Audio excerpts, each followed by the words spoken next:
Hi, I'm Dr. Stefana Pecher, the Country Doc, coming to you here from beautiful North Stonington, Connecticut. Anessa Haney has asked me to discuss the use of medical marijuana in medicine. We've been here for about 10 years now, servicing patients of both southeastern Connecticut and southwestern Rhode Island. I'm a family doctor, and I also have a wellness center located on the first floor of the same building. We have a chiropractor, an acupuncturist, a medical masseuse, and a holistic nurse, and we like to combine traditional medicine with a holistic roof. So Anessa has asked me some questions that she thinks the general public would be interested in. So I guess starting off the bat, how did I get into this? How did I first get introduced to medical marijuana as a therapy for patients? About 2 years ago, I had a patient that was extremely ill. She was in her 60s.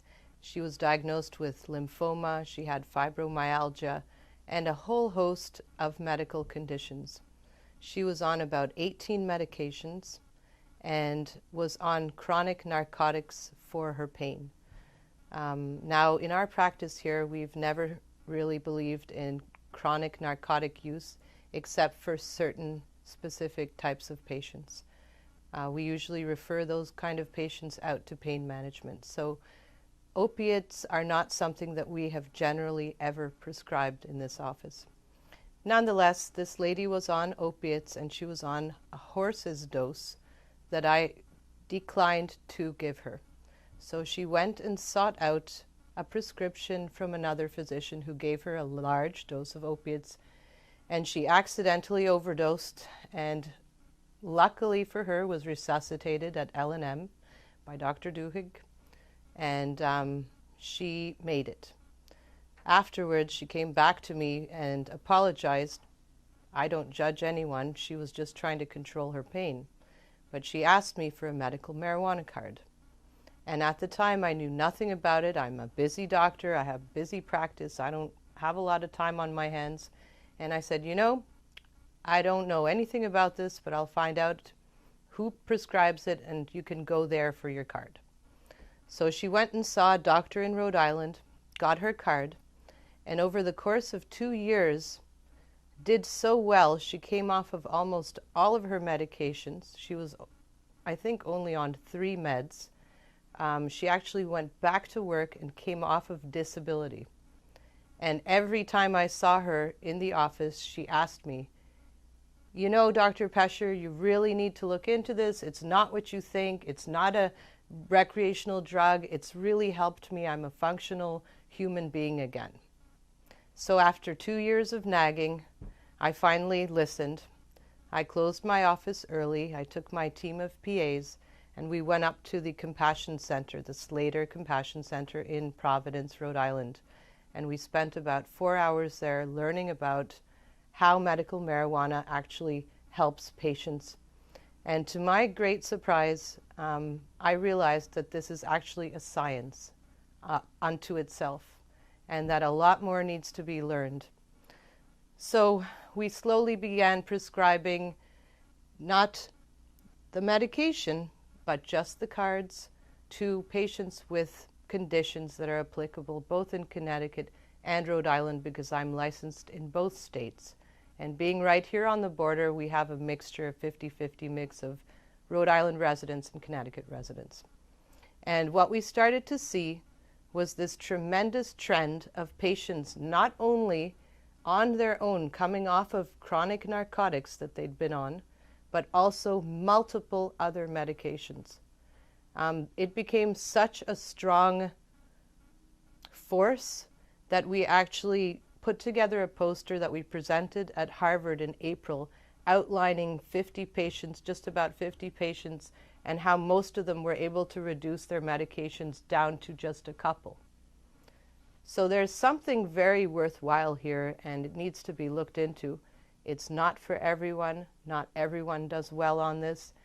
And there's a lot of unknowns, and it needs to be studied further. But it definitely has improved the lives of many.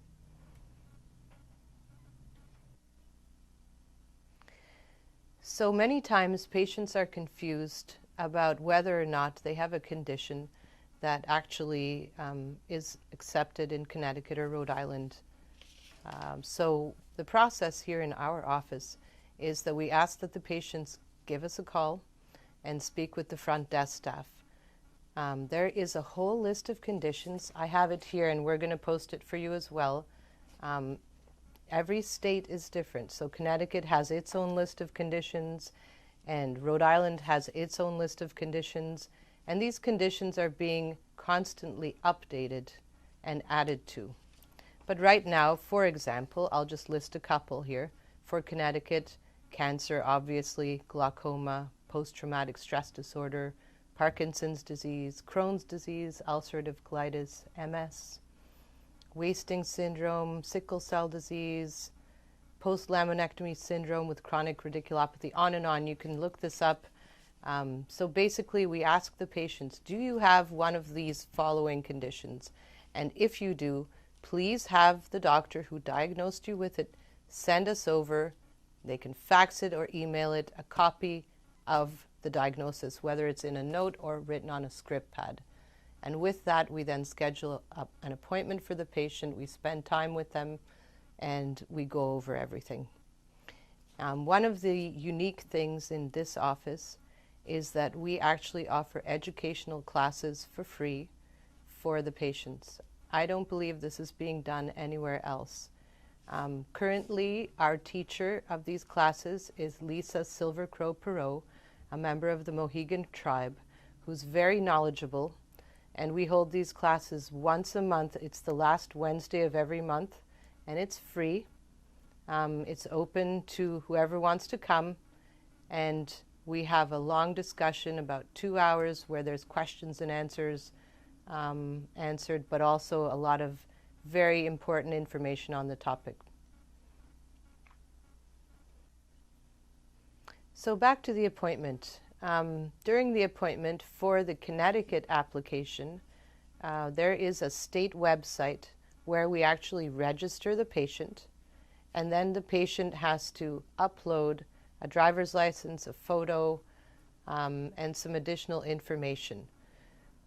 One easier way to handle it for patients is to go to the Uncasville dispensary, that's the one closest to us, where they will actually facilitate this process for patients that don't have a computer or are not computer savvy. After that happens, they usually get a temporary license emailed in about 2 weeks, and with that, you can go to the dispensary to purchase the medication. The real license, the hard copy, comes in about a month from the time of submitting the paperwork to the government. In Rhode Island, it's a paper application. It gets mailed in, and from my understanding now, the current time is about 6 weeks of processing.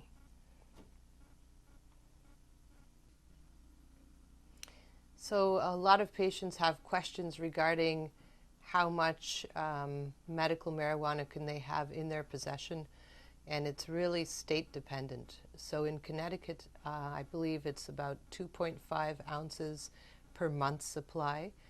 In Rhode Island, it's different. In Connecticut, you cannot grow your own plants. That is not legal. You have to get your medication from a dispensary. The dispensaries are supplied by growers, and there's a limited number of growers in Connecticut. In Rhode Island, it's different again. There are people named caregivers, and they are allowed to have up to a certain number of plants that they grow for their patients. Again, this is changing constantly. Again, the laws were revamped just a few weeks ago. So the best bet is always to look on the state's website and find out what is mandated at the given time that you're looking into it. So in conclusion, I hope that this has answered some of your questions and some of Vanessa's questions as well. I really feel that people need to have an open mind and regard this as a medication. Medical marijuana is truly another medication. Despite all of the misconceptions that are out there, there are certain patients that are doing unbelievably well and are having wonderful outcomes. So I encourage you, please check out your state's government website for exact details and laws. And also feel free to attend our class. That's August 31st. That's the last Wednesday of the month, where we're going to have a deep overview, and you can have any questions answered that you may have. Feel free to bring a friend or perhaps even recommend this to somebody that you know. Thank you.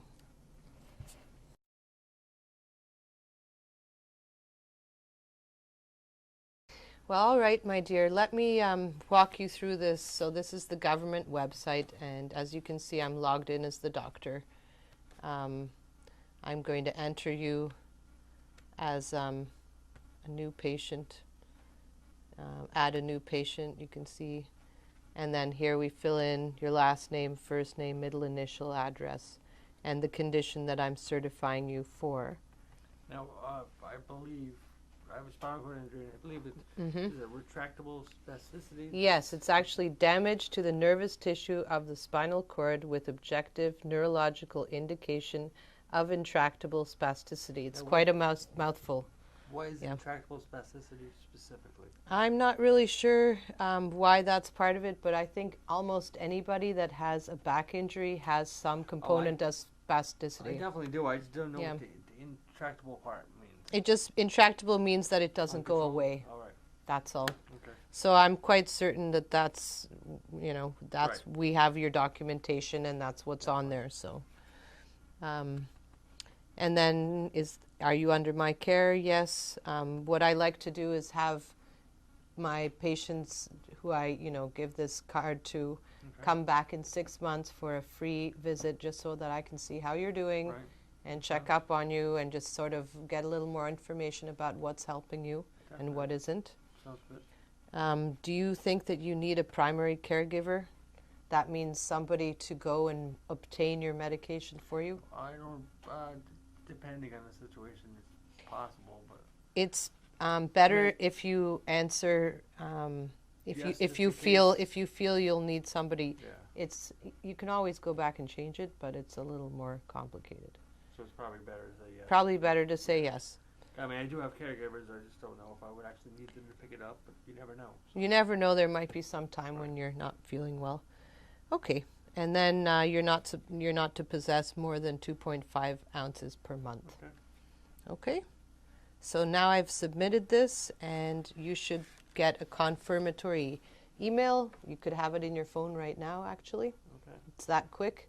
And with that email, you will call the dispensary in Uncasville. I'm guessing that's the closest one to you. Okay. And make an appointment and have them help you upload everything and pay the government fee. Great. Okay. Well, thank you.